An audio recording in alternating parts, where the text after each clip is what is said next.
મારા કલેજાઓ તો કેમ છો? મજામાં? હું રોહિત કેતન પીએસઆઈ માટે પોલીસ માટે તૈયારી કરું છું અને મારો વિડીયો બનાવવાનો હેતુ નહોતો, પણ એટલા માટે વિડીયો બનાવ્યો કારણ કે મને જોઈને બીજા લોકો ઇન્સ્પાયર થાય, કારણ કે હું બીકોમ ફર્સ્ટ સેમમાં છું અને હમણાંથી મેં તૈયારી શરૂ કરી દીધી છે. તો તે જોઈને બીજા લોકો પણ ઇન્સ્પાયર થાય એટલા માટે મેં વિડીયો બનાવ્યો છે. તો વિડીયોમાં બન્યા રહેજો અને મારા પૂરી 12થથી લઈને બીકોમ ફર્સ્ટ સેમથી લઈને પોલીસ સુધીની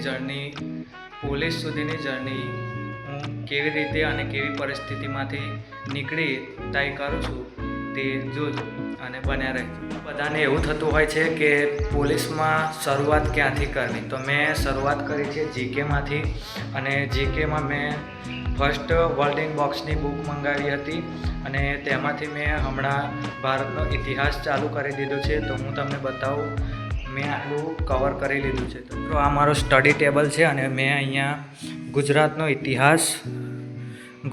ઇતિહાસ પતાવી દીધો છે અને ઇતિહાસમાં મેં નોટ્સ પણ બનાવી છે. ગુજરાતના ઇતિહાસમાં ગુજરાતની સમજ, પ્રાચીન ઇતિહાસ, મધ્યકાલીન ને અર્વાચીન, પ્રાચીનમાં ચાવડા વંશ, પછી સોલંકી વંશ અને વાઘેલા વંશ, 3 વંશો જોવા મળે છે. અને અહીંયા મધ્યકાલીન યુગમાં આપણા દિલ્હી સલ્તનત, સ્વતંત્ર સલ્તનત, મુઘલ યુગ અને મરાઠા યુગ, અને ત્રીજું અર્વાચીન યુગમાં આપણને સંગ્રામ જોવા મળે છે 1857નો અને ગુજરાતની રાજનીતિ. તો આટલું મેં પતાવ્યું હતું અને ત્યારબાદ મેં લોથલ જિલ્લાનો બધા જિલ્લાઓના અર્થ લખ્યા હતા. તો રંગપુર જિલ્લામાં શું થયું હતું એ બધું લોથલ જિલ્લાનું અહીંયા લખેલું છે. તો આટલું મેં પતાવ્યું છે. શરૂઆત જીકેથી કરજો કારણ કે જીકેમાં તમને ઇઝી રહેશે. પહેલાં તમે જીકે ક્લિયર કરી લેજો, ત્યારબાદ બીજા વિષયો પર ધ્યાન આપજો. તો મેં જીકેથી શરૂઆત કરી છે અને હું ફર્સ્ટ સેમ બીકોમમાં છું. તો મારે બીકોમનું પણ જોવાનું હોય છે અને સાથે સાથે આ પોલીસનું પણ તૈયારી કરવાની હોય છે. તો મેં ટાઈમ ટેબલ બનાવ્યું છે, તે હું તમને બતાવવા જઈ રહ્યો છું. તો મારું ટાઈમ ટેબલ કેવું છે એ તમે જોઈને જજો અને વિડીયોમાં લાસ્ટ સુધી બન્યા રહેજો. તો મિત્રો, મેં ટાઈમ ટેબલ આ રીતે બનાવ્યું છે કારણ કે મારે સવારે કોલેજ જવાનું હોય છે, એટલા માટે સવારે 5 થી 6 રનિંગ કરીને પછી 6 થી 7 ફ્રેશ થઈ જાઉં અને નાસ્તો કરી લેવો. પછી 7 વાગે કોલેજ માટે નીકળી જાઉં.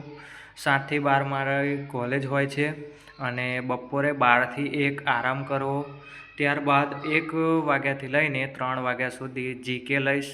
જીકે કમ્પ્લીટ કરી દેવાનું અને પછી બપોરે 3 થી 4 વાગે બંધારણનો લેક્ચર જોવાનો હોય છે અને સાંજે 4 થી 5 ઇતિહાસ, ભૂગોળ, વારસો એની એક બુક છે, તે મારી પાસે PDF છે કારણ કે બુક નથી. સાંજે 5 થી 7 રિઝનિંગ અને મેથ્સ લેવાનું. સાંજે 7 થી 8 બ્રેક. સાંજે 8 થી 11 બીકોમ સેમ 1 માટે પ્રેક્ટિસ કરવાની અને સાંજે 11 થી 12 રિવિઝન કરવાનું.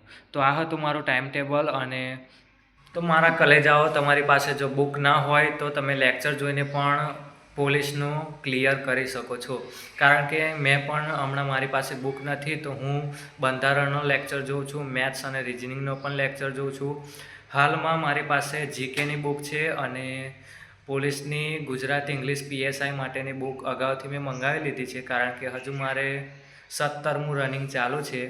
તો મને ખબર છે કે મોટી ભરતી આવી છે હમણાં 14,200ની ઉપર છે, 14,500ની આસપાસ. તો નસીબ ખરાબ, શું કરવાનું. તો મારે જો 18 વર્ષ પૂરા થઈ ગયા હોત તો મેં આ ફોર્મ ભરી દીધું હોત, પરંતુ મારા 18 વર્ષ હજુ કમ્પ્લીટ નથી થયા એટલે આ ભરતી મારાથી નહીં અપાય. તો 18 વર્ષ પતશે એટલે તરત જ હું કોન્સ્ટેબલની ભરતીમાં અપ્લાય કરી દઈશ અને ત્યારબાદ બીકોમ પતી જશે. પછી મારું 21 વર્ષ પતશે એટલે PSIની ભરતીમાં પણ હું લાગી જઈશ. તો અત્યારથી મેં તૈયારી શરૂ કરી દીધી છે. તો તમને વિડીયો ગમ્યો હોય તો લાઇક, શેર અને સબસ્ક્રાઈબ કરજો અને મારી આ બીકોમ સેમ 1ની જર્નીથી લઈને PSI સુધીની, પોલીસ સુધીની જર્નીમાં બન્યા રહેજો. ધન્યવાદ. Thank you. જય હિન્દ.